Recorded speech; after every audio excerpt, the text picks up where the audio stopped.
Halo, berhubungan dengan Anda Guru Markets. Kita mulai dengan ringkasan informasi tentang perusahaan.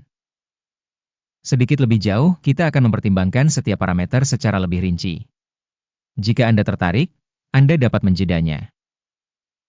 Kami mengajak Anda untuk mencermati setiap indikator korporasi yang dimaksud. Kita akan melihat indikator utama organisasi Summit Midstream Corp, ticker SMC. Ulasan ini berdasarkan data per 31 Maret 2025. Menurut klasifikasi Guru, markets perusahaan Summit Midstream Corporation termasuk dalam subkategori Outsource Energo. 64 perusahaan berpartisipasi dalam perbandingan. Ini sangat representatif. Cari tabel pesanan menjelang akhir video ini. Hasil keseluruhan perusahaan yang diteliti adalah -6 dari 10 poin. Skor rata-rata untuk subkategori adalah 1,7 poin. Jika Anda melihat secara luas, di pasar saham AS secara agregat, kita dapat mencatat bahwa skor rata-rata untuk keseluruhan pasar secara total adalah 1,9 poin. Melawan skor -6 poin untuk perusahaan Summit Midstream Corp. Membandingkan pergerakan harga saham suatu perusahaan Summit Midstream Corp dan saham subkategori. Kita akan melihatnya dalam 12 bulan saham perusahaan Summit Midstream Corporation menunjukkan perubahan sebesar 22,1%. Terhadap perubahan harga pada subkategori -1,6%. Ini jelas tidak berarti apa-apa, tapi kita perlu mengingat fakta ini. Kapitalisasi pasar perusahaan Summit Midstream Corp senilai 0,67 miliar dolar. Dengan kapitalisasi pasar subkategori sebesar 230 miliar dolar. Summit Midstream Corp memiliki pangsa 0,294% dan merupakan salah satu perusahaan yang sangat kecil di subkategori tersebut. Kapitalisasi neraca perusahaan diperkirakan mencapai 0,36 miliar dolar. Dengan kapitalisasi subkategori 115 miliar dolar. Summit Midstream Corporation menyumbang 0,31%. Setelah membandingkan saham-saham yang ditempati berdasarkan nilai tukar dan nilai bukunya, kita lihat sebagai berikut. Bagian yang ditempati Summit Midstream Corp pada subkategori bila menilai kapitalisasi pasar sebesar 0,294%. Nilai bukunya sebesar 0,31%. Yang 5% lebih besar dari pangsa nilai pasar. Penilaian pangsa pasar perusahaan dan nilai buku subkategori, baik, 1 poin. Liabilitas keuangan organisasi yang dianalisis berjumlah 0,593 miliar dolar. Debt to book capitalization sebesar 164,7% dari modal perseroan. Skor berdasarkan tingkat utang perusahaan, buruk, -1 poin. Rasio nilai pasar perusahaan terhadap keuntungannya adalah 0. Dengan rata-rata subkategori sebesar 16,5, yang jauh lebih buruk dibandingkan rata-rata subkategori. Penilaian nilai pasar saham suatu perusahaan terhadap keuntungannya dibandingkan dengan perusahaan pada subkategori, sangat buruk, -2 poin.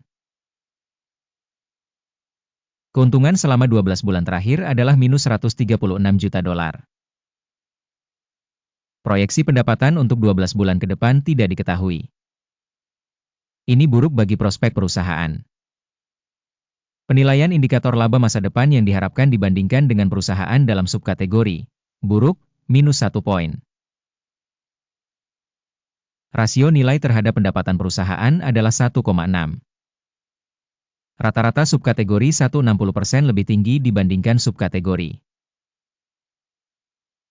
Penilaian harga pasar perusahaan terhadap indikator pendapatan dibandingkan dengan indikator perusahaan pada subkategori, lumayan, -0,5 poin.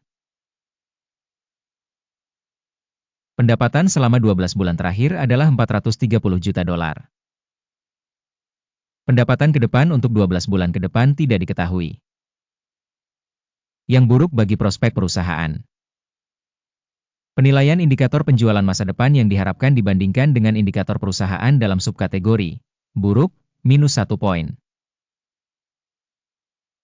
Marginnya minus 31,6%, dengan rata-rata subkategori 5,9%. Selisih rata-rata subkategori dengan kinerja perusahaan sebesar 37,5%. Penilaian margin penjualan dibandingkan dengan indikator perusahaan dalam subkategori lumayan, minus 0,5 poin. Pangsa perusahaan dari segi jumlah pegawai pada subkelompok tersebut sebesar 0,057%. Ini 416% lebih kecil dari pangsa kapitalisasi pasar. Dan hal ini mencerminkan ketidakseimbangan nilai tukar perusahaan saat ini Summit Midstream Corp, melainkan menuju revaluasi. Jumlah modal per karyawan perusahaan adalah $2,479 ribu.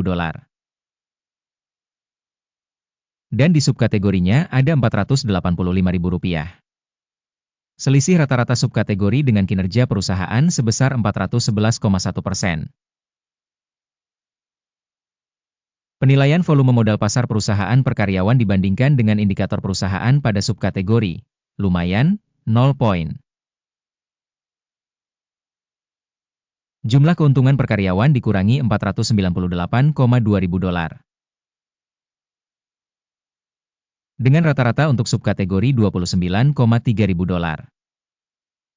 Dan selisih rata-rata subkategori dengan kinerja perusahaan sebesar 1,601%. Penilaian laba per individu karyawan dibandingkan dengan indikator subkategori dapat ditoleransi, minus 0,5 poin. Volume penjualan perusahaan per karyawan adalah $1.579 ribu.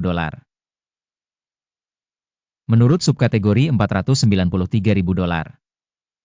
Perbedaan antara rata-rata subkategori dan kinerja perusahaan adalah 220%. Perkiraan volume pendapatan setiap karyawan perusahaan dibandingkan dengan indikator pada subkategori lumayan, dikurangi 0,5 poin. Volume transaksi short sebesar 0,6%, dengan rata-rata subkategori sebesar 4,9%.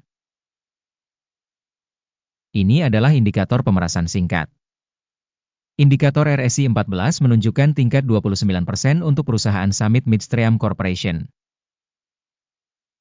Pada subkategori, tingkat RSI 14 sebesar 49%. Berpotensi, sekuritas dari subkategori tersebut dinilai lebih tinggi daripada sekuritas dari subkategori tersebut Summit Midstream Corporation. Harga saham perusahaan saat ini adalah sekitar $34,2.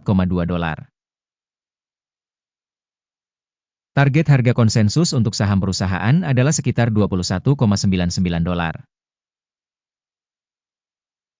Dinamika perkiraan saat ini dan perkiraan konsensus sekitar 36%. Yuk lihat tabel ordernya. Sudah tersedia, linknya ada di komentar yang disematkan. Tabel pemesanan berisi secara mutlak semua keputusan yang dibuat sebelumnya pada musim tertentu oleh sistem evaluasi informasi dan referensi Guru Markets. Akses ke tabel pesanan benar-benar gratis dan terbuka, tautan di komentar yang dipasangi pin. Berdasarkan penilaian perusahaan Summit Midstream Corp. Sistem informasi dan referensi Guru Market suatu keputusan telah dibuat. Membuka perdagangan jual pada harga $34,21 per saham. Pesanan dibuka karena perusahaan memiliki penilaian yang agak rendah. Penilaian perusahaan dilakukan berdasarkan pendekatan penilaian indeks AKIM. Take profit ditetapkan pada 30.25. Stop loss ditetapkan pada 38.17. Jika order tidak ditutup dengan take profit atau stop loss. Kemudian order tersebut diperbaiki secara mandiri berdasarkan hasil perdagangan pada tanggal 30 April 2025.